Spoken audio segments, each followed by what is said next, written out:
All right, news just coming in, breaking news. Mamata Banerjee has now reacted to the Prime Minister going for meditation on the 30th to the 1st of June on his plans. Mamata Banerjee has said that she hopes that the Prime Minister will meditate without cameras, and that if he is God, why is the need to meditate? The reason why she says the second statement is Sambit Patra, slip of tongue, had said that even the Lord Jagannath is a devotee of Prime Minister Modi.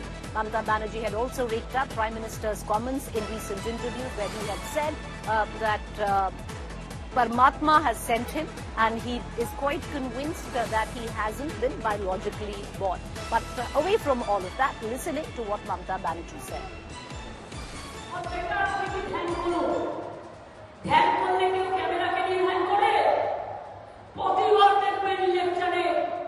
যেদিন